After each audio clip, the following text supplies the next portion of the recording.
श्रीगुरुभ्यो नमः।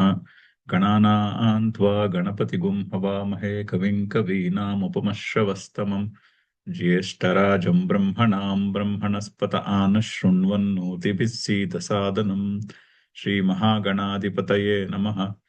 सदाशिवसमारम्भां शङ्कराचार्यमध्यमाम् अस्मदाचार्यपर्यन्तां वन्दे गुरुपरम्पराम्। श्रुतिस्मृतिपुराणानाम् आलयं करुणालयं नमामि भगवत्पादशङ्करं लोकशङ्करम्। नारायणं नमस्कृत्य नरं चैव नरोत्तमं देवीं सरस्वतीं व्यासं ततो जयमुदीरयेत्। జై గురుదేవ్. మనం 7వ చాప్టర్ మొదలు పెట్టాము. మొదటి శ్లోకం చూసాం మొన్న, కానీ ఇంకోసారి చదువుదాం. శ్రీ భగవానువాచ మయ్యాసక్తమనాః పార్థ యోగం యుంజన్మదాశ్రయః అసంశయం సమగ్రం మాం యథా జ్ఞాస్యసి తచ్ఛృణు. అయితే 6వ చాప్టర్ లాస్ట్ శ్లోకంలో ఇక్కడి నుంచి చెప్పబోతున్న విషయాలకి మూల శ్లోకము చెప్పి అక్కడ ఏం చెప్పారు? మద్గతేన అంతరాత్మన యోగినామపి సర్వేషాం మద్గతేన అంతరాత్మన శ్రద్ధావాన్ భజతే యో మాం సమే యుక్త తమోమతః. సో మద్గతేన అంతరాత్మన, యోగులలో కూడా అంటే కర్మయోగము ధ్యానయోగము యొక్క అభ్యాసము చేసే వాళ్ళల్లో కూడా ఎవరు శ్రేష్ఠులు? సర్వేషాం యోగినాం మద్గతేన అంతరాత్మ. ఆ అంతరాత్మ నాయందు లగ్నమై ఉన్నవాడు సహ యుక్తతమః, శ్రద్ధావాన్, అటువంటి శ్రద్ధ కలిగిన వాడు యోగులందరిలోకి శ్రేష్ఠుడు అని చెప్పాడు. తమే యుక్తతమో మతః. సో అయితే అక్కడ వెంటనే క్వశ్చన్ రావచ్చు, మద్గతేన అంతరాత్మన అంటే ఏంటి? అంతఃకరణము నా యందు లగ్నమై ఉన్నవాడు అని చెప్తున్నాడు. అంటే ఏమిటి అని ప్రశ్న వస్తుంది కదా. అంటే అది ఎలా, అటువంటి స్థితికి ఎలా చేరుకోవడం? అంటే ఏ పని చేసినా కూడా అందులో పరమాత్మయే కనిపించుట. ఏ పని చేసినా అది పరమాత్మ యొక్క పనియే. ఇప్పుడు ఇంటికి ఎవరు వచ్చారనుకోండి, ఇంటికి వచ్చిన వాళ్ళకి వచ్చిన ఆతిథ్యం చేస్తాం, కానీ ఆ ఆతిథ్యం చేస్తున్నప్పుడు కూడా అందులో పరమాత్మయే కనిపిస్తున్నాడు. ఫర్ ఎగ్జాంపుల్ ఉదాహరణకి తల్లి కొన్ని నెలల పిల్లవాడు ఇంట్లో ఉన్నాడు అనుకోండి, తను చేసుకుంటున్న పని చేసుకుంటున్నప్పటికీ కూడా ఒక దృష్టి పిల్లవాడి మీదే ఉంటుంది. ఆ పక్కన వాడు అటు పరిగెడితే వెంటనే తెలుస్తుంది. ఆ విధంగా పని చేసుకుంటోంది, కానీ దృష్టి మాత్రము పిల్లవాడి మీద ఉంది. ఆ విధంగా ఏ పని చేసినా కూడా అందులో పరమాత్మయే కనిపించుట. అది మద్గతేన అంతరాత్మ. అంటే కర్మయోగము ధ్యానయోగము యొక్క అభ్యాసము చేసే వాళ్ళల్లో ఆ విధంగా అంతఃకరణము యొక్క పరిస్థితి ఉన్నవాడు, అతడు, ఆ మనిషి అందరిలోకి శ్రేష్ఠుడు అని అక్కడ చెప్పాడు. సో ఇప్పుడు మత్ గతేన అంతరాత్మ అంటే పరమాత్మ యందు మనసు లగ్నమై ఉండుట. అంటే పరమాత్మ అంటే ఏమిటి? Fundamental question. అసలు పరమాత్మ అంటే ఏమిటి అన్నది తెలుసుకోవాలి. అది చెప్పడానికి ఇక్కడ ఇన్స్ట్రక్షన్ మొదలవుతున్నది. సో ఇక్కడ ఈ అధ్యాయంలో 7 నుంచి 12 అధ్యాయం దాకా ఇది ద్వితీయ షట్కము అంట. మూడు విభాగాలు చేస్తే భగవద్గీతని ఇది సెకండ్ పార్ట్, థర్డ్ అనుకోవచ్చు. 1/3 లో సెకండ్, 7th నుంచి 12th చాప్టర్ దాకా. అయితే ఈ షట్కములో అంటే ఈ 6 చాప్టర్లలో అక్కడ ప్రయత్నము మద్గతేన అంతరాత్మ అన్నది ఎక్స్ప్లెయిన్ చేయడంలో ఉంటుంది.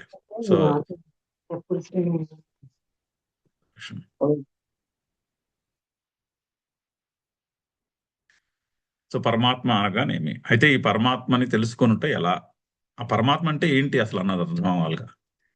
ఈ శ్లోకము దానికి ఆ సమాధానానికి మొదలు. సో మయ్యాసక్త మనాహ పార్థ యోగం యుంజన్ మదాశ్రయ అసంశయం సమగ్రం మాం యథా జ్ఞాస్యసి తచ్ఛృణు. అసంశయం సమగ్రం మాం, సంశయము లేకుండా, సమగ్రముగా మాం, నన్ను. అక్కడ నన్ను అంటే దేవకీ నందనుడైన శ్రీకృష్ణుడు కాదు, అక్కడ నన్ను అంటే పరమాత్మ అని అర్థం. భగవద్గీతలో ఇది చెప్పుకున్నాం మనం పలుమార్లు.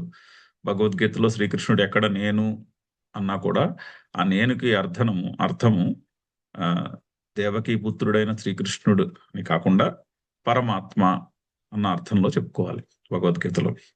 సో అయితే నన్ను అంటే ఆ పరమాత్మని, ఆ భగవంతుడిని సమగ్రంగా ఏ విధంగా తెలుసుకుంటావో, యథా జ్ఞాస్యసి, దేని చేత అయితే తెలుసుకోగలుగుతావో, తత్శృణు, అది చెప్తాను విను అంటారు. సంశయం లేకుండా, మళ్ళీ ఇంక డౌట్ లేకుండా అండ్ కాంప్రిహెన్సివ్ గా సమగ్రంగా తెలుసుకుంటా, ఏ విధంగా తెలుసుకుంటావో అది చెప్తాను. అయితే ఏమిటి అది? మయ్యాసక్త మనాహ, ఆసక్తి నా యందు, పరమాత్మ యందు. మత్ ఆశ్రయ, ఆశ్రయము పరమ. అది క్వాలిఫికేషన్ పరమాత్మను తెలుసుకోవాలంటే. అంటే ఇప్పుడు సాధారణంగా మనం ఏమైనా పనులు చేసామనుకోండి, భగవంతుడికి ప్రార్థన చేసినప్పుడు కూడా ఎలా ఉంటుంది? ఫర్ ఎగ్జాంపుల్, పరీక్ష రాసే స్టూడెంట్ నాకు మార్కులు వచ్చేటట్టు అనుగ్రహించు అని అని పరమాత్మకి ప్రార్థన చేశారనుకోండి. ఆసక్తి మార్కులు, ఆశ్రయము పరమాత్మ. ఉద్యోగానికి ఇంటర్వ్యూకి వెళ్తున్న వ్యక్తి నాకు ఈ ఉద్యోగంలో ఆ, ఉద్యోగం వచ్చేటట్టు అనుగ్రహించు అని ప్రార్థన చేసాడు అనుకోండి ఆ వ్యక్తి. ఆసక్తి ఉద్యోగం, ఆశ్రయము భగవంతుడు. అలా ఉంటుంది సాధారణంగా మనం అనుకునే భక్తి, ఆ లక్షణంతో ఉంటుంది. ఆసక్తి సంసారము, జగత్తులో ఉండేటటువంటి విషయము ఉంటుంది, కానీ ఆశ్రయము భగవంతుడు. అలా కాదంటున్నాడు. ఆసక్తి నేనే, ఆశ్రయము నేనే. యోగం యుంజన్, ఆ విధంగా యోగము యొక్క అభ్యాసము చేయము. సో పరమాత్మను తెలుసుకోవాలంటే ఆసక్తి పరమాత్మయే ఉండాలి, ఆశ్రయము కూడా పరమాత్మయే ఉండాలి. అది ఫండమెంటల్ క్వాలిఫికేషన్. పరమాత్మను తెలుసుకో, అలా ఆ మాత్రం ఉంటే పరమాత్మ అంటే ఏంటో తేలిగ్గా అర్థమవుతుంది, వెంటనే అర్థమవుతుంది అని అక్కడ చెప్పుట యందు అభిప్రాయం. ఇది మనము సాధారణంగా మన అనుభవంలో మనం చుట్టుపక్కల లౌకికంగా చూసేటటువంటి భక్తికి కొంచెం భిన్నంగా ఉంటుంది. లౌకికంగా మనం చూసేటటువంటి భక్తి ఆశ్రయము పరమాత్మ, అను ఆసక్తి బయట ప్రపంచంలో ఉండేటటువంటి ఏదో విషయము, వ్యక్తి, పరిస్థితి, ఎట్సెట్రా. అలా కాకుండా ఆసక్తి నేనే, ఆశ్రయము నేనే. అంటే ప్రతిదీ కూడా పరమాత్మ యొక్క స్వరూపమే అన్న దృష్టిలో ఉన్నప్పుడు ఏ పని చేసినా అది పరమాత్మ యొక్క పనియే అనుకుని చేసినప్పుడు అది ఒక విధంగా భక్తి యొక్క, శ్రీకృష్ణుడు చెప్తున్నటువంటి భక్తి యొక్క, చెప్పబోతున్నటువంటి భక్తి యొక్క నిర్వచనం అది. ఆసక్తి పరమాత్మయందే, ఆశ్రయము పరమాత్మయే. అది మొదటి శ్లోకం. ఇది చూసాం మనం భాష్యంతో పాటు. కొంచెం ఒకసారి కాంటెక్స్ట్ గుర్తు చేసుకుంటున్నాం ముందు శ్లోకం చదవడానికి. వచ్చే శ్లోకం చదువుదాం. రెండోది, జ్ఞానం తేహం సవిజ్ఞానం ఇదం వక్ష్యామ్యశేషతః యద్ జ్ఞాత్వా నేహ భూయః అన్యద్ జ్ఞాతవ్యం అవశిష్యతే.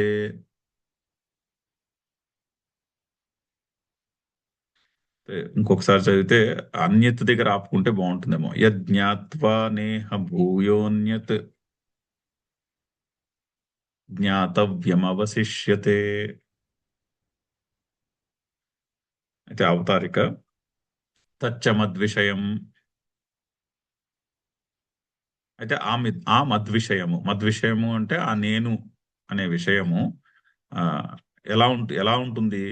జ్ఞానం తే అహం సవిజ్ఞానం ఇదం వక్ష్యామి అశేషతః యత్ జ్ఞాత్వా న ఇహ భూయః అన్యత్ జ్ఞాతవ్యం అవశిష్యతే.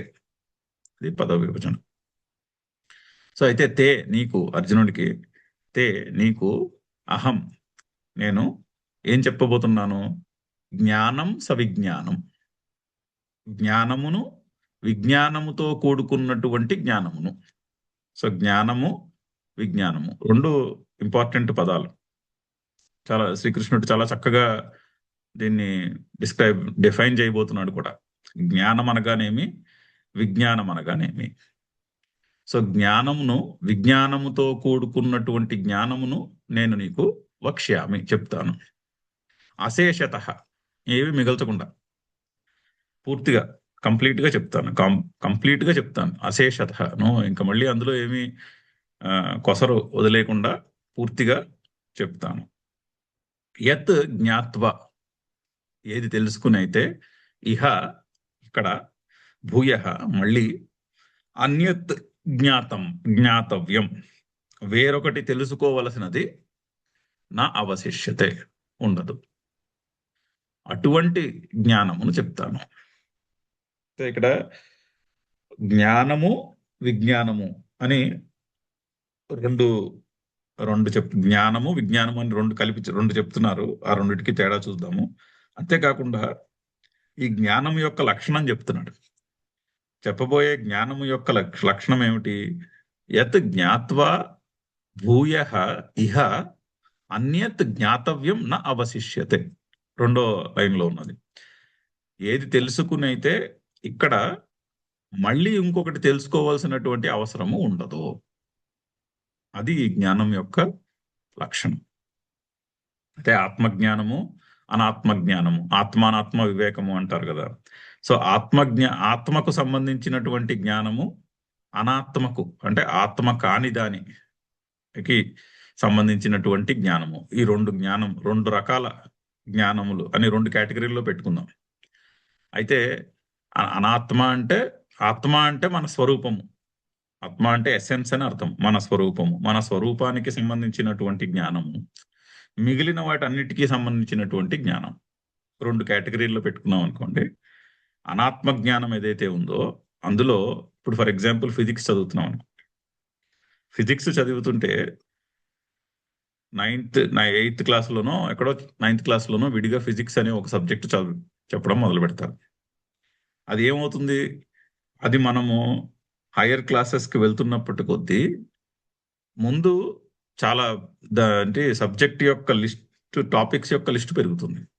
అంటే 9th నుంచి 10th వచ్చేసరికి ఎక్కువ ఫిజిక్స్ చెప్తారు, 10th నుంచి ఇంటర్కి వచ్చేసరికి ఎక్కువ ఫిజిక్స్ చెప్తారు, ఇంటర్ నుంచి డిగ్రీకి వెళ్ళేసరికి ఇంకో ఎక్కువ ఫిజిక్స్ చెప్తారు. అలా ఫిజిక్స్ యొక్క స్కోప్ పెరుగుతుంది. కానీ మాస్టర్స్, పిహెచ్డికి వచ్చేసరికి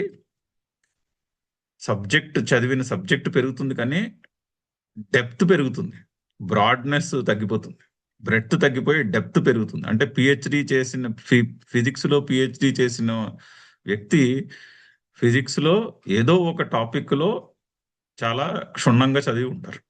ఇప్పుడు లైట్ మీద రీసెర్చ్ చేస్తుంటే లైట్ గురించే తెలుస్తుంది. అయితే ఏమవుతుందంటే అలా చదువుతున్న కొద్దీ బ్రెడ్త్ తగ్గిపోతుంది, డెప్త్ పెరుగుతుంది. అంటే ఫైనల్గా ఏమవుతుందంటే బాగా ఫిజిక్స్ చదువుకున్న అతనికి ఏం తెలుస్తుందంటే ఇంకా నేను చదువుకోవాల్సింది చాలా ఉంది అని తెలుస్తుంది. అంతే కదా, ఏ సబ్జెక్ట్ అయినా అంతే కదా. ఇప్పుడు మ్యాథమెటిక్స్ చదివినా అంతే. ఇప్పుడు డాక్టర్ చదివారు అనుకోండి, ఇనీషియల్గా జనరల్గా మొత్తము ఆ ఫీల్డ్ అంతా చెప్తారు. తర్వాత స్పెషలైజేషన్కి వచ్చేసరికి, ఎండి అయ్యేసరికి స్పెషలైజేషన్ అయిపోతుంది. అంటే శరీరంలో అన్ని అవయవాల గురించి చెప్పరు, ఇంకా ఏదో ఒక అవయవం, అది కూడా ఒక అంగము, అందులోనూ ఉపాంగము. ఎన్ని స్పెషలైజేషన్స్! ఎండి అయ్యేసరికి చాలా స్పెసిఫిక్ అయిపోతుంది.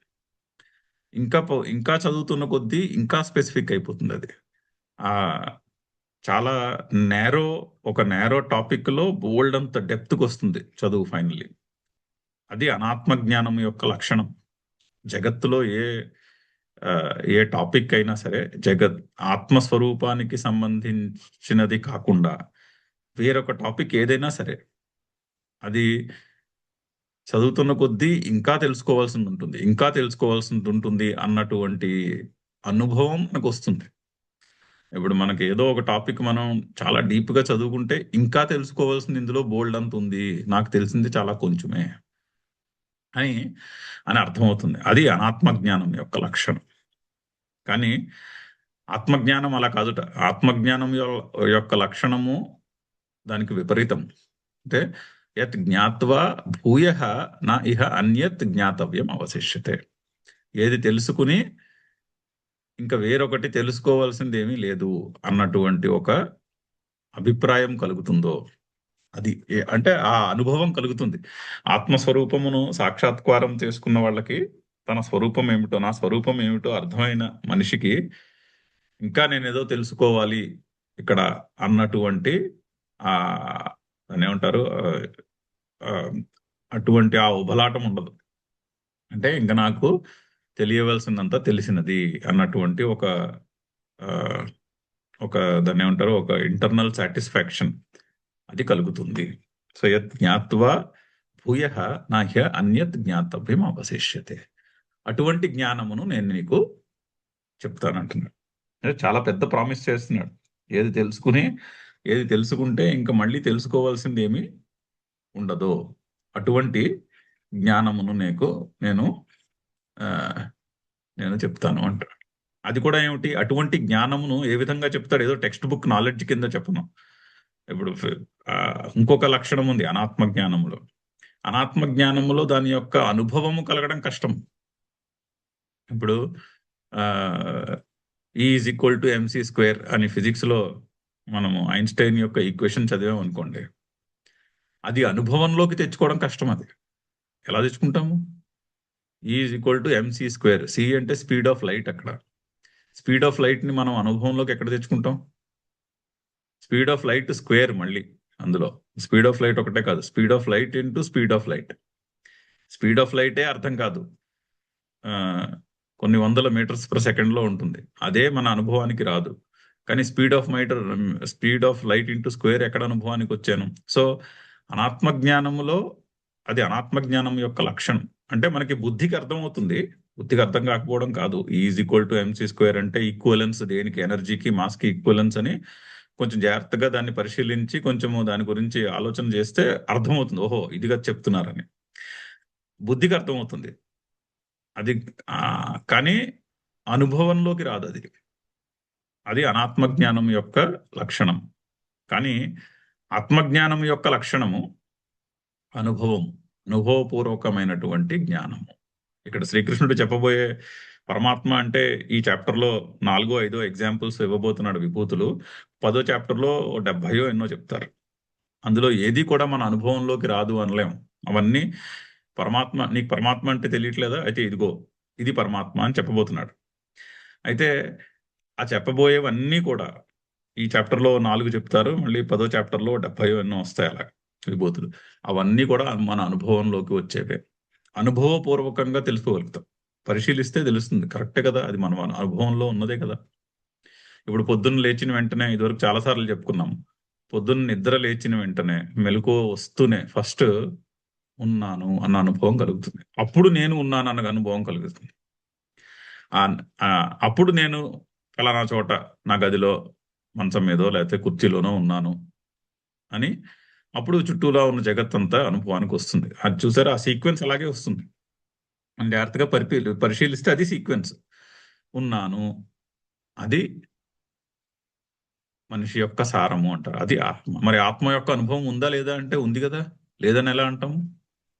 పొద్దున్న లేస్తూనే ఉన్నాను అన్న భావం వస్తుంది కదా. మరి అనుభవపూర్వకమైనదే కదా. కాకపోతే మనము దానికి సిగ్నిఫికెన్స్ ఇయ్యము. అది మనకి సిగ్నిఫికెంట్ గా అనిపించదు. సిగ్నిఫికెంట్ గా అనిపించదు, కానీ చుట్టుపక్కల ఉన్నటువంటి, ఓకే నేను నా బెడ్రూమ్ లో ఉన్నాను, ఆ విషయం సిగ్నిఫికెంట్ గా అనిపిస్తుంది. ఉన్నాను అన్న మాట మనం వి టేక్ ఫర్ గ్రాంటెడ్. అందుకని అందులో ఉన్నటువంటి సిగ్నిఫికెన్స్ తెలియదు. కాకపోతే అదే ఆత్మస్వరూపం అని చెప్పారు, ఇదివరకు కూడా చెప్పబోతున్నారు కూడా. అది అనుభవంలో ఉన్నటువంటి జ్ఞానము. అది తేడా. ఆత్మజ్ఞానానికి అనాత్మ జ్ఞానానికి ఇక్కడ 2 తేడాలు ఒకటి, ఆత్మజ్ఞానము సవిజ్ఞానం, అంటే అనుభవముతో కూడుకున్నటువంటిది అయి ఉంటుంది గ్యారంటీడ్గా. ఓకే, అది మనకు అర్థమైంది అంటే అది మనకి అనుభవంలోకి వచ్చియే ఉన్నదని అర్థం. రెండవది చాలా ఇంపార్టెంట్ ఫండమెంటల్ డిఫరెన్స్. అనాత్మ జ్ఞానంలో ఎంత తెలుసుకున్నా మనకి తెలిసింది చాలా తక్కువ, ఇంకా తెలుసుకోవాల్సింది చాలా ఉన్నది. ఇప్పుడు పార్టికల్ ఫిజిక్స్ చదివి అనుకోండి, ఎలక్ట్రాన్స్ ప్రోటాన్స్ చదివి ఆ తర్వాత వాటిని సబాటమిక్ పార్టికల్స్ అంటారు. అలా చదువుతూనే ఉంటాం. ఆ పార్టికల్ మోడల్ ఎక్కడికి తేలదు. వాళ్ళకి ఫిజిసిస్ట్స్కే తేలలేదు. ఇంకా వాళ్ళు రీసెర్చ్ చేస్తూనే ఉన్నారు. ఆ మోడల్ ప్రతి కొన్ని సంవత్సరాలకి ఆ పార్టికల్ మోడల్ని మారుస్తూనే ఉంటారు. అందులో కొత్త కొత్త పార్టికల్స్ వస్తూనే ఉంటాయి, కొత్త కొత్త పేర్లు పెడుతూనే ఉంటారు. పార్టికల్ అంటారు, యాంటీ పార్టికల్ అంటారు. ఇంకా అది ఆ, ఒక ఒక ఒక స్టేజ్కి వచ్చాక అయిపోయింది రీసెర్చ్ అనేది ఉండదు. ఎంత రీసెర్చ్ చేసినా అందులోంచి ఇంకా కొత్త విషయాలు తెలుస్తూనే ఉంటాయి. సో అది అనాత్మ జ్ఞానం యొక్క లక్షణము. ఆత్మజ్ఞానము దానికి కంప్లీట్లీ ఆపోజిట్. ఆత్మజ్ఞానము తెలుసుకున్న వ్యక్తికి ఇంకా నేను ఇక్కడ తెలుసుకోవలసినది ఏమీ లేదు అన్నటువంటి అనుభవం కూడా ఉంటుంది అని చెప్తున్నాను. సో అటువంటి జ్ఞానమును నేను నీకు చెప్తాను. అంటే చెప్పబోయే విషయం మీద ఆసక్తి కలగాలని ఆ చెప్పబోయే విషయాన్ని స్తుతిస్తున్నాడు. ఏ జ్ఞానమునైతే నేను నీకు చెప్తానంటున్నాడో ఆ జ్ఞానాన్ని స్తుతిస్తున్నాడు. అంటే అర్జునుడికి దాని మీద కొంచెం ఇంట్రెస్ట్ కలిగి చాలా జాగ్రత్తగా వింటాడు. మనం కూడా ఆ దాని మీద ఆసక్తి కలిగి జాగ్రత్తగా తెలుసుకుంటామని ముందు ఆ జ్ఞానాన్ని స్తుతిస్తున్నారు. చదువుదాం, భాష్యం చదువుదాము. జ్ఞానం తే తుభ్యం. తే అంటే తుభ్యం, తుభ్యం అంటే నీకు అని. షష్ఠి ఏకవచనము నీకు అనడానికి రెండు పర్యాయ పదాలు. తే అంటే తుభ్యం, తుభ్యం అంటే తే. అహం, అహం అంటే నేను. సవిజ్ఞానం, విజ్ఞాన సహితం. విజ్ఞానముతో కూడుకున్నటువంటి జ్ఞానము. విజ్ఞానం అనగానేమి? స్వానుభవ సంయుక్తం. సో స్వ అనుభవ సంయుక్తం విజ్ఞానం అని అంటే స్వానుభవము అంటే విజ్ఞానం అంటే స్వానుభవము అని డిఫైన్ చేస్తున్నారు. అంటే నా అనుభవముతో కూడుకున్నటువంటి జ్ఞానమును చెప్తాను. అంటే నీ అనుభవంతో కూడుకున్నటువంటి జ్ఞానమును నువ్వు తెలుసుకోగలుగుతావు అని చెప్తున్నారు. అంటే ఆయన అనుభవం కాదు, ఎవరైనా సరే అనుభవపూర్వకంగా తెలుసుకోగలుగుతారు అని చెప్పడం. ఇదం వక్ష్యామి, కథయిష్యామి, అది నేను చెప్తాను. ఇదం వక్ష్యామి అశేషతః కాత్స్న్యేన. ఇంకా వేరే కార్త్స్న్యేన అంటే కంప్లీట్ గా అని, శేషము లేకుండా, రిమైండర్ ఏమీ లేకుండా మొత్తం అంతా చెప్తాను. కాత్స్న్యేన అక్కడ చూడండి, కా రా ఉంది, తా ఉంది, నా ఉంది, యా ఉంది, సా ఉంది అని ఉన్నాయి. కార్త్స్న్యేన, రా కింద తావొత్తు కింద, నా ఒత్తు కింద, సావొత్తు కింద యావత్తు. కార్త్స్న్యేన, కార్త్స్న్యము అంటే సంపూర్ణము అని అర్థం. అంటే ఆత్మస్వరూపము సంపూర్ణము అని కదా. ఓం పూర్ణమదః పూర్ణమిదం పూర్ణాత్ పూర్ణముదచ్యతే పూర్ణస్య పూర్ణమేవావశిష్యతే పూర్ణస్య పూర్ణమాదాయ పూర్ణమేవ అవశిష్యతే. అది ఆత్మస్వరూపము యొక్క చక్కని దాన్ని ఏమంటారు డెఫినిషన్. పూర్ణమదః పూర్ణమిదం, అది పూర్ణమే, ఇది పూర్ణమే. పూర్ణాత్ పూర్ణముదచ్యతే, పూర్ణము నుంచి పూర్ణము పుట్టినది. పూర్ణస్య పూర్ణమాదాయ పూర్ణమేవ అవశిష్యతే, పూర్ణము నుంచి పూర్ణమును తీసేస్తే పూర్ణమే మిగిలినది. అది మ్యాథమెటిక్స్. అది కంప్లీటే, ఇది కంప్లీటే. కంప్లీట్ నుంచి ఇంకొక కంప్లీట్నెస్ పుట్టినది. ఇప్పుడు మామూలుగా జగత్తులో ఒక ఒక వస్తువు నుంచి కొంత తీసేసామనుకోండి, కొంత తీసేస్తే అది పూర్తిగా మిగలదుగా. కానీ ఇది అలా కాదు. పూర్ణస్య పూర్ణమాదాయ, పూర్ణము నుంచి ఇంకొక పూర్ణము పుట్టి పూర్ణమేవ అవశిష్యతే, పూర్ణమే మిగులుతుంది. ఇప్పుడు తల్లి నుంచి బిడ్డ పుడుతుంది, కానీ తల్లి పూర్ణమే, బిడ్డయు కూడా పూర్ణమే. ఆ విధంగా మనం దీన్ని అర్థం చేసుకోవాలంటే అది దృష్టాంతం. చూడండి, ఇద్దరు కంప్లీట్ అనే చెప్పాలి కదా. తల్లి నుంచి బిడ్డ అని వేరే బిడ్డ పుట్టినప్పుడు తల్లి ఏమి తగ్గిపోలేదు కదా. తల్లి కూడా పూర్ణమే, పుట్టిన బిడ్డ కూడా పూర్ణమే. ఆ విధంగా పూర్ణస్య పూర్ణమాదాయ పూర్ణమేవ అవశిష్యతే. సో ఆత్మజ్ఞానం యొక్క లక్షణము అది. ఆత్మజ్ఞానము సంపూర్ణముగా ఉంటుంది. ఆత్మజ్ఞానమును సాక్షాత్కరించుకుంటే పూర్ణత్వము అనుభవానికి వస్తుంది. సో అందుకని ఆత్మజ్ఞాన విషయం కూడా అశేషత చెప్తానంట. అందుకే ఏమీ మిగలకుండా చెప్తాను, పూర్తిగా చెప్తాను. తత్ జ్ఞానం వివక్షితం స్తౌతి. శ్రోతు అభిముఖీకరణాయ. సో ఆ జ్ఞానమును స్తౌతి, వివక్షితం స్తౌతి, అంటే అందులో ఉన్నటువంటి ఆ విలక్షణమైన జ్ఞానమును స్తౌతి, స్తుతిస్తున్నారు. ఎందుకు? శ్రోతు అభిముఖీకరణాయ, వినేవాడిని అభిముఖము చేయడానికి, అంటే వినేవాడి ఆసక్తిని పెంచడానికి, అంటే ఇంట్రెస్ట్ గా అటెంటివ్ గా విను అని చెప్పడం అనమాట. ఇండైరెక్ట్ గా కొంచెం అటెంటివ్ గా ఇప్పుడు విను అని నేను చెప్తున్నది అని చెప్పడానికి ఆ జ్ఞానాన్ని స్తుతిస్తున్నారు. యత్ జ్ఞాత్వా, యత్ జ్ఞానం జ్ఞాత్వా, అంటే యత్ జ్ఞాత్వా అంటే ఏ జ్ఞానమునైతే తెలుసుకుని, నా ఇహ, ఇక్కడ ఆ నా తీసుకొచ్చి లాస్ట్ లో వర్బ్ పక్కన పెట్టుకుంటే సెంటెన్స్ ప్రోజ్ ఆర్డర్ లో అర్థమవుతుంది. సో ఇహ అంటే ఇక్కడ, భూయ అంటే మళ్ళీ, భూయ అంటే పునః, జ్ఞాతవ్యం తెలుసుకోవలసినది. తెలుసుకోవాల్సింది ఏమిటి? పురుషార్థ సాధనం అవశిష్యతే, నా అవశిష్యతే, ఆ నా తీసుకొచ్చి అక్కడ పెట్టుకోవాలి. మళ్ళీ తెలుసుకోవాల్సింది ఏమీ ఉండదు. దేని విషయంలో? ఇక్కడ చెప్తున్నటువంటి కాంటెక్స్ట్ ఆత్మస్వరూపాన్ని తెలుసుకునే విషయంలో కూడా, ఆ విషయంలో కూడా అంటే అది పురుషార్థ సాధన. 4 పురుషార్థములు చెప్పారుగా: ధర్మము, అర్థము, కామము, మోక్షము. మోక్షం అంటే ఆత్మస్వరూపమును తెలుసుకునుట, అంటే సైకలాజికల్ ఫ్రీడమ్. ధర్మము, అర్థము, కామము ఒక బకెట్, ఒక కేటగిరీకి చెందినవి. త్రివర్గము అంటారు వాటిని. అంటే కోరికుంటే కోరికను తీరడానికి డబ్బు సంపాదించుకోవాలి, అర్థం ఉండాలి. అర్థం ఉంటేనే కామము తీరుతుంది.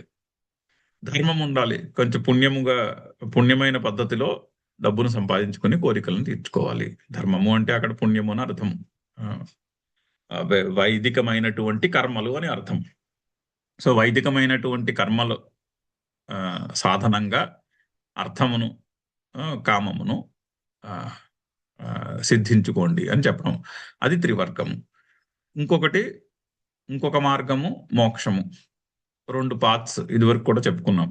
మనిషికి చాయిస్, ఐదర్ ధర్మార్థ కామాలు ముఖ్యమా జీవితంలో, లేదా మోక్షము ముఖ్యమా. ఐదర్ దిస్ ఆర్ దట్, 2 ఉండవు.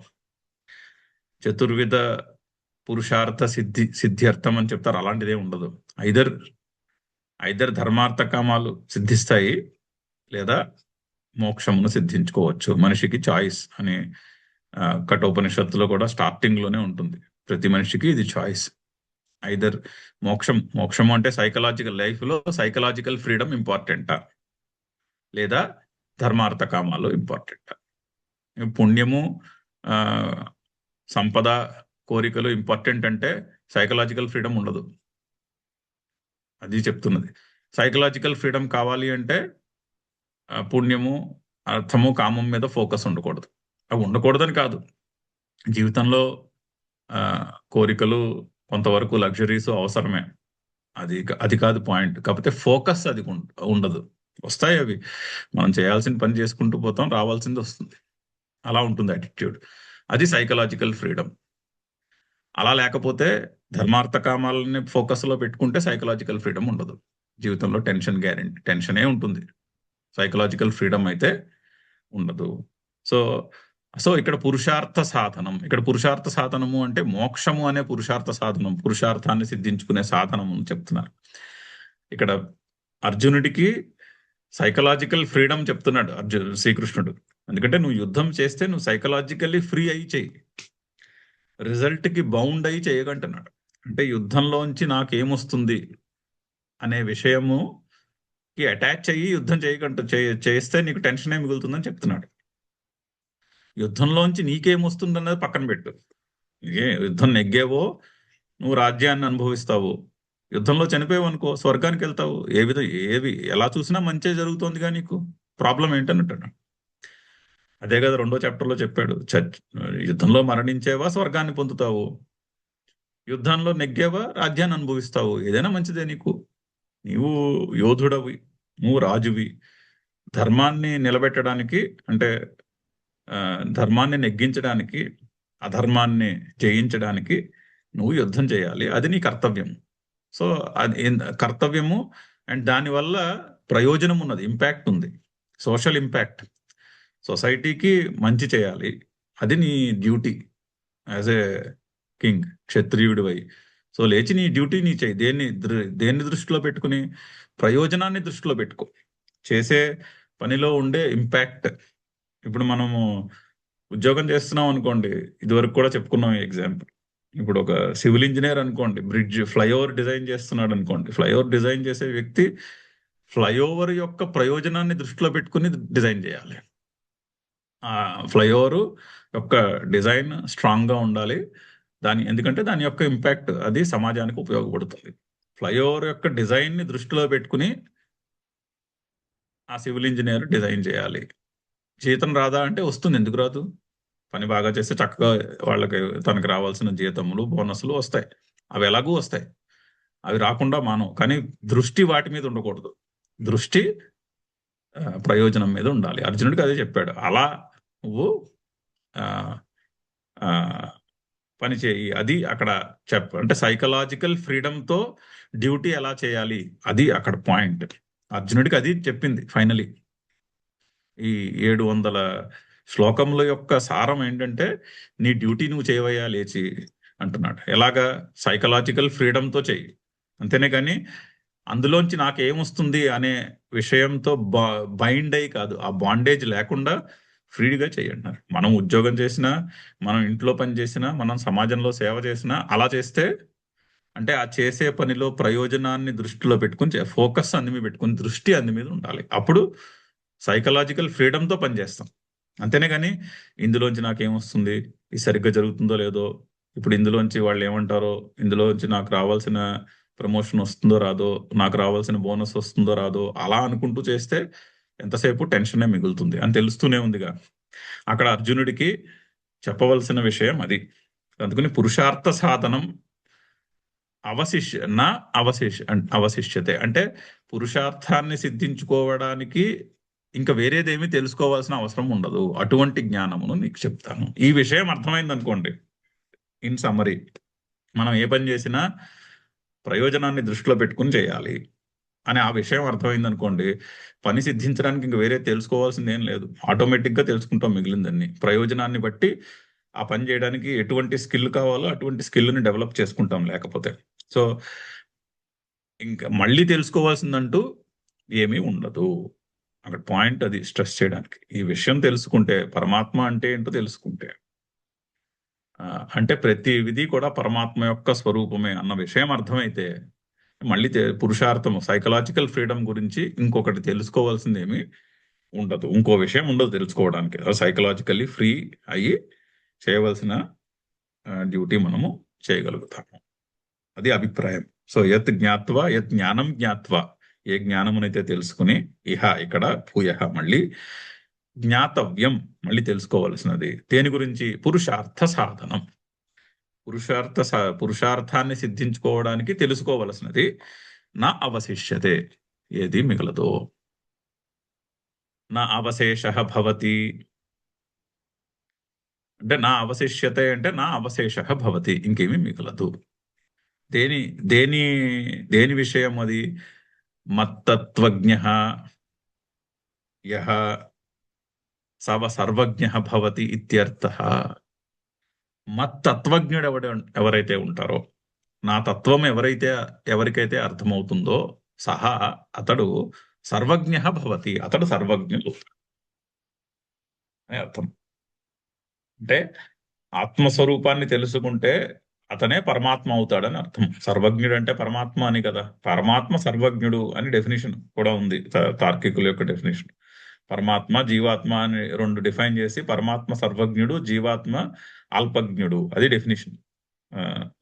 లొజీషియన్స్, తర్కము వాళ్ళ డెఫినేషన్ అది. సో అలా ఆలోచించుకున్నా కూడా, ఎవరైతే నా స్వరూపాన్ని తెలుసుకుంటారో, మత్ తత్వజ్ఞ యః సహ సర్వజ్ఞ భవతి అంటే చాలా గంభీరమైనటువంటి స్టేట్మెంట్. నా స్వరూపాన్ని తెలుసుకుంటే అతడు సర్వజ్ఞుడు అవుతాడు. అంటే పరమాత్మ అంటే ఏమిటో తెలుసుకున్నవాడు సర్వజ్ఞ అవుతాడని అర్థం. ఇక్కడ చెప్పబోయేది అది. అందుకని నీకు పరమాత్మ యొక్క విషయమును చెప్తాను అని మొదలు పెడుతున్నాను. అది తెలుసుకుంటే అంతా తెలుసుకున్నవాడు అవుతావు. నీకు కావాల్సింది అంటే నీ పురుషార్థము సిద్ధించుకొనుటకు నీకేది కావాలో అంతయు కూడా తెలిసిన వాడివి అవుతావు అని చెప్పడం అని స్తుతి. అదేమిటన్నది మనం మెల్లగా చాప్టర్ అయ్యేసరికి అర్థమవుతుంది. అది ఎలాగా, అసలు అలా ఎలా చెప్పేస్తున్నారు. పరమాత్మ యొక్క స్వరూపం తెలుసుకుంటే అంతయు తెలుసుకున్నవాడు సర్వజ్ఞుడు ఎలా అయిపోతాడు? సర్వజ్ఞుడు అంటే పరమాత్మయే అయిపోతాడు.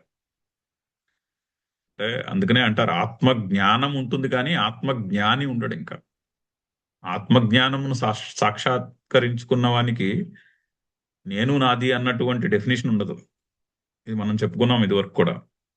నేను నాది, అర్జునుడి యొక్క ప్రాబ్లం అక్కడ స్టార్ట్ అయింది. నేను ఫలానా, ఇది నాది అన్న అన్న ఐడియా అర్జునుడికి కష్టాన్ని తెచ్చింది యుద్ధం ముందు.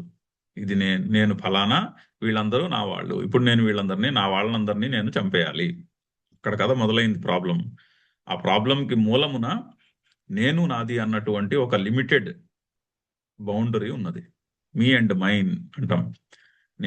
నేను ఫలానా అంటే నేనంటే ఏమిటో నేను అల్పజ్ఞుడను అనే ఒక ఐడియా మనకు మనం పెట్టుకుని కూర్చున్నాం మన బుర్రలో. నేను ఫలానా. ఫలానా అంటే ఏంటి? ఒక విశేషణంతో దాన్ని డిలిమిట్ చేస్తున్నాగా. లిమిటెడ్ ఐడెంటిటీ నేను ఫలానా అనేది. ఆ లిమిటెడ్ ఐడెంటిటీకి సంబంధించినది ఇది నాది. ఒక లిమిటెడ్ వస్తువులు, మనుషులు, పరిస్థితులు ఇవి నావి. నేను ఒక పరిచ్ఛిన్నమైనటువంటి వ్యక్తిని అంటే నేను ఫలానా, ఒక లిమిటెడ్ ఐడియా. ఆ లిమిటెడ్ ఐడియాకి సంబంధించినటువంటి వ్యక్తులు, పరిస్థితులు, వస్తువులు నావి.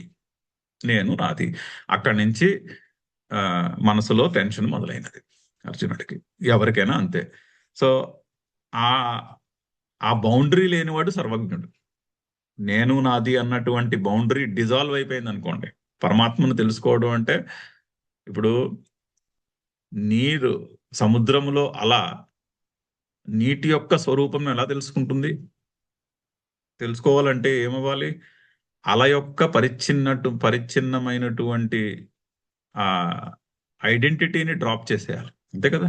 నీరు సముద్రంలో విలీనం అవ్వడము అంటే నేను ఒక నీటి బిందువును లేదా నేను కొన్ని బిందువుల యొక్క సమాహారమైనటువంటి ఒక అలను అనే ఒక ఐడెంటిటీ ఏదైతే ఉందో ఆ ఐడెంటిటీని డ్రాప్ చేయడమే సముద్రంలో విలీనం అయిపోవడం అంటే. మరి ఆ విధంగానే సముద్రాన్ని తెలుసుకోగలుగుతుంది. ఒక నీటి బిందువు నేను సముద్రాన్ని తెలుసుకోవాలి అందనుకోండి, ఎలా తెలుసుకోగలుగుతుంది? ఎలా తెలుసుకుంటుంది? ఆ నేను నీటి బిందువుని అనేటటువంటి ఆ ఐడియాని డ్రాప్ చేసేయాలి. అంటే ఆ లిమిటెడ్ ఐడెంటిటీ డిజాల్వ్ అయిపోవాలి. డిజాల్వ్ అయిపోతే అప్పుడు నీటి బిందువుకి సముద్రం యొక్క స్వరూపము తెలుస్తుంది. బిందువులో సింధువు ఉన్నది అన్నటువంటి విషయము అప్పుడు అర్థమవుతుంది బిందువుకి. అది దృష్టాంతం. ఆ విధంగా స్వరూపాన్ని తెలుసుకోవాలి అంటే లిమిటెడ్ ఐడెంటిటీ వదిలేసేయాలి. ఇప్పుడు బిందువు తన లిమిటెడ్ ఐడెంటిటీ వదిలేసింది అనుకోండి, అప్పుడు అది సర్వజ్ఞుడు అయిపోయింది. సముద్రం యొక్క స్వరూపము తెలుసుకుంటే ఇంకా సముద్రము విషయంలో తెలుసుకోవాల్సింది ఏమి ఉండదు.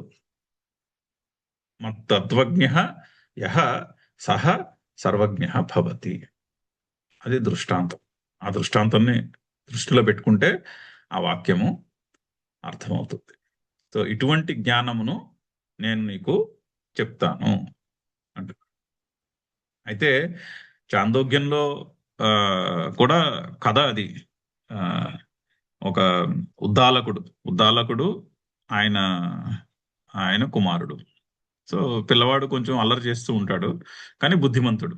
సాధారణంగా ఇంట్లో అల్లరి చేసేవాళ్ళు వాళ్ళు అల్లరి చేస్తారు, కానీ పాపం బుద్ధిమంతులు కూడా అయి ఉంటారు. ఇది కూడా మనం చూస్తూనే ఉంటాం. అలాగే అక్కడ చాందోగ్యంలో కథలో ఆ ఉద్దాలకుని యొక్క కొడుకు కూడా. సరే, తండ్రి కొంచెం చింతిస్తాడు. అదేమిటి వీడు ఇలా అల్లరి చేస్తున్నాడు ఏమి తెలుసుకోకుండా, చదువుకుంటే బాగుంటుంది కదా అని తండ్రి కొంచెం బాధపడితే, అయితే నన్ను గురుకులానికి పంపించేసేయండి అంటాడు. గురుకులానికి పంపించేసేయండి అంటే గురుకులానికి పంపిస్తాడు తండ్రి. వెళ్ళి 12 సంవత్సరాల తర్వాత అధ్యయనం పూర్తయి తిరిగి వస్తాడు. అంతే కదా. ఆ రోజుల్లో ఒకసారి వెళ్ళిపోతే గురుకులానికి మళ్ళీ 12 ఏళ్ళ తర్వాత కనిపించడం, ఇంక మధ్యలో మళ్ళీ కనిపించడం ఏం లేదు. సో 12 ఏళ్ళ తర్వాత కొడుకు తిరిగి వస్తాడు. తిరిగి వచ్చి అన్ని శాస్త్రాలు చదువుకుని వస్తాడు. విద్య అంతా చదువుకుని వస్తాడు. చదువుకుని వచ్చి కొడుకులో గర్వం కనిపిస్తుంది, నేను ఎంతో చదువుకొచ్చేసాను అని. మళ్ళీ తండ్రి చింతిస్తాడు, అదేమిటది, వీడిని చదువుకుని రారా అని పంపిస్తే వీడు చదువుతో పాటు బోల్డ్ అంత గర్వాన్ని తెచ్చుకుని వచ్చాడే అని అనుకుంటాడు. అనుకుని మనసులో ఆ కొడుకుని అడుగుతారు, ఏంటి అంతా తెలుసుకున్నా, అంతా చదివేసుకున్నావా అని అడుగుతాడు. అవును, అంతా చదివేసుకున్నాను, మా గురువు గారు నాకు తెలిసిన విద్య అంతా నీకు చెప్పేశాను, ఇంకా నేను నీకు చెప్పవలసింది ఏం లేదన్నారు అని గర్వంగా కొడుకు సమాధానం చెప్తాడు. అయితే అప్పుడు తండ్రి, ఏ విద్యను సంపాదిస్తే ఇంకా సంపాదించవలసిన విద్య లేదో ఆ విద్యను సంపాదించావా అని అడుగుతాడు ప్రశ్న అడిగితే కొడుకు ఆశ్చర్యపోతాడు, ఇదేమిటిది ప్రశ్న అని, ఈ ప్రశ్న ఏమిటి అని ఆ, అతను ఆలోచన మొదలు పెడతాడు. ఆలోచన మొదలుపెట్టి, లేదే అలాంటిది ఏం తెలుసుకోలేదు నేను అంటాడు. ఏది తెలుసుకుంటే ఇంకా తెలుసుకోవాల్సినది ఏమీ ఉండదో అటువంటిది ఏం చెప్పలేదే మా గురువు గారు అంటారు. మరి అది తెలుసుకోకుండా ఇంకేం తెలుసుకున్నావు అంటాడు తండ్రి. ఇది చాందోగ్యంలో ఒక అధ్యాయానికి స్టార్టింగ్ ఇది. ఇక్కడ నుంచి ఇన్స్ట్రక్షన్ స్టార్ట్ అవుతుంది. ఇక్కడ నుంచి కొడుకు, ఓకే లేదు మా గురువు గారు అటువంటిది ఏం చెప్పలేదు, ఇంకా మళ్ళీ నేను గురుకులానికి వెళ్ళే అవసరం ఏం లేదు, ఎందుకంటే ఆయన ఆల్రెడీ చెప్పేశాడు, ఇంకా నా దగ్గర ఏం లేదు చెప్పడానికని. మరి ఇటువంటిది ఏమైనా ఉంటే మీకేమైనా తెలిస్తే మీరే చెప్పాలి కానీ ఇంక వేరే వాళ్ళు ఎవరు చెప్పరు అని తండ్రిని అడుగుతాడు. అడిగితే అప్పుడు తత్వమసి అన్నటువంటి వాక్యం యొక్క ఇన్స్ట్రక్షన్, ఆ తత్వమసి యొక్క ఇన్స్ట్రక్షన్ కి ముందు కథ అది. సో నీవే ఆ పరమాత్మ అయి ఉన్నావు అని చెప్తాడు. అది అర్థం చేసుకుంటే ఇంకా అర్థం చేసుకోవాల్సింది ఏమీ లేదు అని అక్కడ డిస్కషన్, అక్కడ కూడా ఆ ఉపనిషత్తులో కూడా డిస్కషన్ అది. సో ఆ విధంగా ఇక్కడ శ్రీకృష్ణుడు కూడా అర్జునుడికి ఆ మాట చెప్తున్నాడు, ఏ జ్ఞానాన్ని అయితే తెలుసుకుంటే మళ్ళీ తెలుసుకోవాల్సింది ఇంకేమీ ఉండదు. దేని గురించి? పురుషార్థ సాధనం. పురుషార్థం అనగానేమి, ఇది మనం చాలా సార్లు చెప్పుకోవాలి, అయితే అది మర్చిపోతూ ఉంటాం, ఇక్కడ వినేసి మర్చిపోతాం మళ్ళీ. పురుషార్థము అంటే మోక్షం గురించి చెప్తున్నారు. మోక్షం అనగానేమి? Psychological freedom. ఆ మాట మాత్రం ఎక్కడో కావాలంటే ఒక కాగితం మీద రాసుకుని ఎదురుకుండా గోడకి పెట్టుకోవాలి. మోక్షం అనగా భగవద్గీత చదువుతున్నాము అంటే మోక్షము అంటే సైకలాజికల్ ఫ్రీడమ్. భగవద్గీత కాదు, ఉపనిషత్తులు వేదాంతం చదువుతున్నాము అంటే మోక్షం అంటే చనిపోయి వేరే స్వర్గానికో వేరే లోకానికో వెళ్ళడం కాదు. మోక్షము is equal to psychological freedom.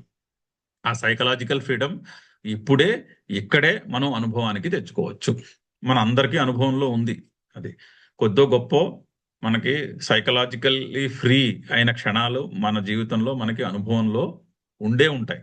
తక్కువ ఉంటాయేమో ఒక్కోసారి, బట్ నేను సైకలాజికల్లీ ఫ్రీ అన్నటువంటి అనుభవము అప్పుడప్పుడు మనకి కలుగుతూనే ఉంటుంది. కాకపోతే ఆ అనుభవాన్ని మనం గుర్తించినా దానికి సిగ్నిఫికెన్స్ ఇయ్యము, అది ప్రాబ్లం. కాకపోతే ఆ అనుభవాలని గుర్తించి వాటికి సిగ్నిఫికెన్స్ ఇవ్వడం అలవాటు చేసుకోవాలి. అది గుర్తించడం ఎలాగా అంటే ఇక్కడ రాబోతున్నాయి కొన్ని ఎగ్జాంపుల్స్, కొన్ని ఇండికేటర్స్ రాకపోతున్నాయి. ఆ ఇండికేటర్స్ ని అవి మన పరిచయంలోకి వచ్చినప్పుడల్లా ఓహో ఇదే కదా చెప్పారు అని, ఎదురుగుండా సూర్యుడిని చూసినప్పుడల్లా ఆ ఫీలింగ్ కలగాలి. ఓ పరమాత్మ అంటే తెలియట్లేదా, అదిగో అక్కడ అన్ని వోల్ట్ల తేజస్సు వెలుగుతోందిగా, నాన్ స్టాప్ గా వెలుగుతోంది అలాగా. అది పరమాత్మ యొక్క విభూతి. అది పరమాత్మ అంటే వేరొక లివింగ్ ఎగ్జాంపుల్ మన అనుభవంలోకి రానక్కర్లే, మనకు అనుభవంలోకి వస్తూనే ఉంది. ఇప్పుడు కిటికీలోంచి బయటికి చూస్తే అక్కడ ఎదురుకుండా కనిపిస్తాడు సూర్యనారాయణమూర్తి. అది పరమాత్మ. ఆ వెలుగును చూస్తూనే ఉన్నాంగా, అది మన అనుభవంలో ఉందిగా. ఆ వెలుగు అనుభవంలో ఉంది కాబట్టే మనకి జగత్తంతా కనిపిస్తున్నది. ఇంకా వేరే పరమాత్మ అంటే వేరే అనుభవంలోకి రావాల్సింది ఏమున్నది? అది ఆ విధంగా శ్రీకృష్ణుడు చెప్పబోతున్నాడు విభూతులు. ఆ విభూతులు మనకు కనిపించినప్పుడల్లా గుర్తించవచ్చు, ఓహో పరమాత్మ అంటే ఇది. ఇంకా చాలా చక్కని విభూతులు చెప్పబోతున్నారు. సో అది తెలుసుకుంటే, అంటే ఎందుకు చెప్తున్నారు అంటే ఆ విషయం అర్థమైతే సైకలాజికల్ ఫ్రీడమ్కి కావాల్సినది, తెలుసుకోవాల్సినది వేరొకటేమీ ఉండదు అని మనని కాస్త ఇన్స్పైర్ చేసి అభిముఖీకరణాయ, అంటే మనము ఆ టాపిక్ వినడానికి కాస్త ఆసక్తి కలిగి చెప్పబోయే శ్లోకాలు జాగ్రత్తగా వింటామని ఆ జ్ఞానాన్ని స్తుతిస్తున్నారు. చదువుదాము శ్లోకము. జ్ఞానం తేహం స విజ్ఞానం ఇదం వక్ష్యామ్యశేషతః యత్ జ్ఞాత్వా నేహ భూయోన్యత్ జ్ఞాతవ్యమవశిష్యతే.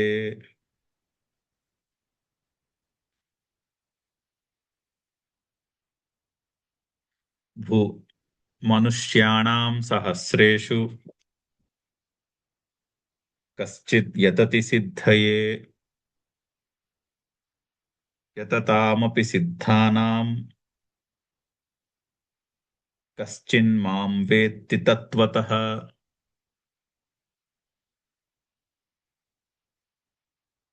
అయితే దానికి అవతారికి చూద్దాం ముందు.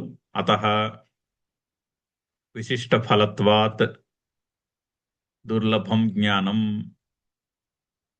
కథమిత్యుచ్యతే.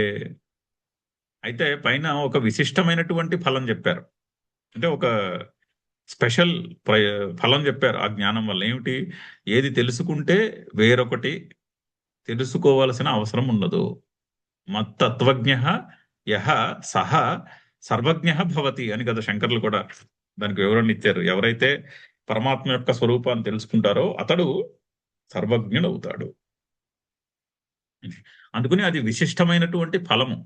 సో అతః దేర్ఫోర్ విశిష్ట ఫలత్వాత్, అంత విశిష్టమైనటువంటి ఫలము కలిగినటువంటి జ్ఞానము అగుటచే ఆ జ్ఞానము దుర్లభం. అది దుర్లభమైనటువంటి జ్ఞానం, అంటే తెలుసుకోవడం కష్టము. ఎందుకు చెప్తున్నారు? ఏ విధంగా దుర్లభము అంటే, మనుష్యాణం సహస్రేషు కశ్చిత్ యతతి సిద్ధయే యతతాం అపి సిద్ధానాం కశ్చిత్ మాం వేత్తి తత్వతః. సో సహస్రేషు మనుష్యాణం సహస్రేషు అంటే వేల కొద్ది మనుషులలో కశ్చిత్ యతతి సిద్ధయే, ఏ ఒక్కడికో ఇది తెలుసుకోవాలి అనే ప్రయత్నం చేయాలన్న బుద్ధి కలుగుతుంది. కశ్చిత్ ఎవడో ఒకడు యతతి సిద్ధయే యతతి సిద్ధి కొరకు యత్నము చేస్తాడు. అంటే ఏమిటి సిద్ధించుట? అక్కడ సర్వజ్ఞత్నము సిద్ధించుట అంటే పరమాత్మ అనగానేమి, అసలు ఈ పరమాత్మ అంటే ఏమిటి? చిన్నప్పటి నుంచి మనం వింటూ ఉంటాం కదా, దేవుడు దేవుడు దేవుడు దేవుడు అని. చిన్నప్పటి నుంచి మన మన కల్చర్లో, మన రిలీజియన్లో దేవుడి యొక్క పూజ, దేవుని యొక్క అనుగ్రహము రోజు నడుస్తుంది, 3 పూట్ల నడుస్తుంది. అవునా? ఇప్పుడు 50 ఏళ్ళు బ్రతికేమనుకోండి, పోనీ ఒక 5 ఏళ్ల వయసు నుంచి, ఇప్పుడు నా వయసు 50 ఏళ్ళు, నా 46 సంవత్సరాలుగా చూస్తున్నాను నేను. పోనీ 5 ఏళ్ల వయసు వచ్చేదాకా ఆ ముందుది డిస్కౌంట్ చేసేద్దాం, ఫస్ట్ 5 ఇయర్స్ తీసేసినా కూడా 46 ఇయర్స్. 46 ఇయర్స్ నుంచి 365 డేస్ 3 టైమ్స్ ఏ డే ఇదే చింతన. భగవంతుడు అనుగ్రహము, భగవంతుడు అనుగ్రహము, భగవంతుడు అనుగ్రహం, భగవంతుడు అనుగ్రహం. ఎంతసేపు ఇదే. మరి భగవంతుడు అంటే ఏమిటి? ఆ ప్రశ్న అడగాలని అనిపించదు ఎవరికి. అడిగితే కోపం వస్తుంది కూడా. ప్రశ్న అడక్కు, చెప్పించేయి అంటారు. అంతే కదా? ప్రశ్న అడక్కు, అలా కూర్చుని పూజ చేయి అంటారు.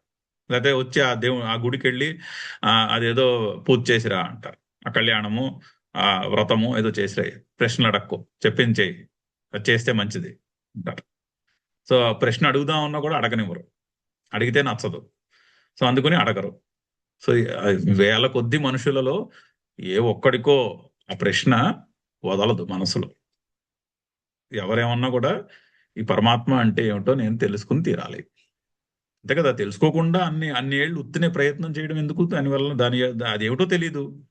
కానీ రో రోజంతా ప్రయత్నం దాని గురించే. అలా ఎలా కుదురుతుంది? మరి అదేదో తెలుసుకుంటే అప్పుడు ఆ చేసే ప్రయత్నంలో ఏమన్నా మనకి ఆ ప్రయత్నము యొక్క ఫలితము అర్థమయ్యే అవకాశం ఉంటుంది. కానీ అదేమిటో తెలుసుకోం, కానీ జీవితాంతం దాని గురించి ప్రయత్నం చేస్తూ ఉంటాం. లౌకికులు అలా ఉంటారు. అదే చెప్తున్నాడు, వేల కొద్ది మనుషుల్లో ఏ ఒక్కడికో సిద్ధి గురించి యత్నము చేయవలసిన ఇన్స్పిరేషన్. ఇక్కడ ఈ కర్మయోగము, ధ్యాన యోగము కూడా అంటే అందరం చదువుతాం ఈ శ్లోకాలు. కొన్ని శ్లోకాలు చాలా పాపులర్ శ్లోకాలు. కర్మణ్యేవ అధికార భారతదేశంలో అందరికీ తెలుసు బై డిఫాల్ట్. కర్మణ్యేవ అధికార మా ఫలేషు కదాచన. కానీ 1.5 బిలియన్ పీపుల్లో ఎంతమంది అలాగా కనిపిస్తారు? ఆ ప్రిన్సిపల్ ని జీవిస్తున్న వాళ్ళు ఎంతమందిని కనిపిస్తారు? మనం వేళ్ల మీద లెక్కెట్టేసేయచ్చు. సో మనుష్యాణం సహస్రేషు కశ్చిత్ సిద్ధయే యతతి. అసలు కర్మయోగాన్ని అనుష్ఠానం చేసే వాళ్ళే చాలా అరుదుగా కనిపిస్తారు. కర్మయోగము ధ్యాన యోగము అనుష్ఠానం చేస్తున్నప్పటికీ కూడా యతతామపి సిద్ధానం, ఆ యత్నము చేసే వారిలో కూడా కశ్చిత్ మాం తత్వత వేత్తి, అందులో ఏ ఒక్కడో గురుదేవులు లాంటి వాళ్ళు, అటువంటి మహాత్ములు, స్వామి వివేకానంద, రామకృష్ణ పరమహంస, ఆ, అటువంటి మహాత్ములు ఎవరో ఉంటారు. అంటే ఉంటారు, ప్రతి ప్రతి జనరేషన్ లోనూ కొంతమంది ఉంటారు ప్రపంచంలో. కానీ ఇంతమంది ఈ సాధన చేస్తుంటే, ఆ సాధన అసలు మనుషులకి కర్మయోగము ధ్యాన యోగము యొక్క అనుష్ఠానం చేయాలనే థాట్ కుదరదు. అదే నచ్చదు, అసలు అక్కడే డ్రాప్ అయిపోతారు.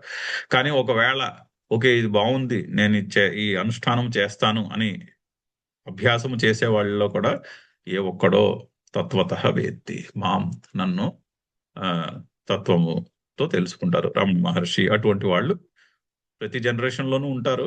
ప్రతి జనరేషన్లోనే ఎంతమంది ఉంటారో మనం వేళ్ల మీద లెక్కెట్టేసేయచ్చు. కశ్చిత్ మాం తత్వత వేత్తి. అందుకని ఈ జ్ఞానము దుర్లభము. అంటే అంటే అంత దుర్లభమైనటువంటి జ్ఞానమును ఇప్పుడు నేను నీకు చెప్తున్నాను అంటున్నాడు శ్రీకృష్ణుడు. చూడండి అసలు కాంటెక్స్ట్ చూడండి. అటువంటి జ్ఞానమును తీసుకొచ్చి శ్రీకృష్ణుడు అర్జునుడికి యుద్ధ రంగంలో చెప్పాడు. ఒక ఇది అంతకు ముందు ఇటువంటి జ్ఞానమును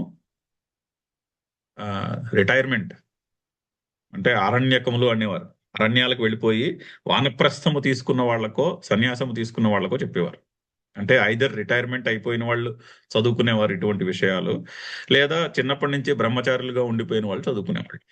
మిగిలిన వాళ్ళకి అసలు చెప్పేవారే కాదు ఈ విషయాలు. కానీ శ్రీకృష్ణుడు పరమాత్మ యొక్క విషయమును, పరమాత్మ అంటే ఏమిటి అన్న డెఫినేషన్ ని అర్జునుడికి యుద్ధరంగంలో చెప్తున్నాడు. గృహస్థు అయిన శ్రీకృష్ణుడు గృహస్థ అయిన అర్జునుడికి పరమాత్మ అంటే ఏమిటో యుద్ధరంగంలో చెప్పాడు. అంటే అది ఎంత రెలవెంట్ అయి ఉండాలో చెప్పండి. మన ప్రాక్టికల్ లైఫ్ కి ఎంతో రెలవెంట్ అయిన టాపిక్. మరి అప్పుడే కదా శ్రీకృష్ణుడు అక్కడ యుద్ధరంగంలో అర్జునుడికి చెప్పి అర్జునుడు తన పర్స్పెక్టివ్ ని క్లారిఫై చేసుకుని లేచి యుద్ధం చేశాడు. అంటే ఈ విషయం తెలుసుకోవడము ఇదేదో పోస్ట్ రిటైర్మెంట్ అన్ని అయిపోయిన తర్వాత చదువుకునే విషయం కాదు, ఇది అందరికీ రిలవెంట్ అని చెప్పడం, ఆ కాంటెక్స్ట్ సెట్టింగ్ లో ఆ అభిప్రాయం ఉన్నది. అందుకని అక్కడ శ్రీకృష్ణుడు పరమాత్మ అంటే ఏమిటో తెలుసుకో, పరమాత్మ అంటే ఏమిటో తెలుసుకోవాలంటే ఇంకా తెలుసుకోవలసినది ఏమీ ఉండదు అని యుద్ధరంగంలో అక్కడ ఆగిపోయి నేను యుద్ధం చేయను అని యుద్ధరంగంలో మధ్యలో నుంచున్న వ్యక్తికి ఈ విషయం చెప్తున్నాడు. అంటే ఏంటి, అక్కడ ఇది చాలా ప్రాక్టికల్ విషయము, ఇది ఏదో ఒక థియరీ కాదు, ఇది చాలా ప్రాక్టికల్ విషయము. ప్రాక్టికల్ ఎందుకంటే సైకలాజికల్ ఫ్రీడమ్ ని అందరికీ కావాలి, మన అందరికీ కావాలి సైకలాజికల్ ఫ్రీడమ్. ఎవరికొద్దు సైకలాజికల్ ఫ్రీడమ్? కావాలి అంటే ఇది తెలుసుకోవాల్సినటువంటి విషయము, చేయవలసినటువంటి పరిశీలన అని అక్కడ చెప్పుటలో అభిప్రాయం. చదువుదాం శ్లోకము, భాష్యము సోమవారం నాడు చదువుదాం. మనుష్యాణం సహస్రేషు కశ్చిత్ యతతి సిద్ధయే యతతామపి సిద్ధానాం కశ్చిన్మాం వేత్తి తత్వతః. ఓం పూర్ణమదః పూర్ణమిదం పూర్ణాత్ పూర్ణముదచ్యతే పూర్ణస్య పూర్ణమాదాయ పూర్ణమేవావశిష్యతే. ఓం శాంతి శాంతి శాంతి. హరి ఓం.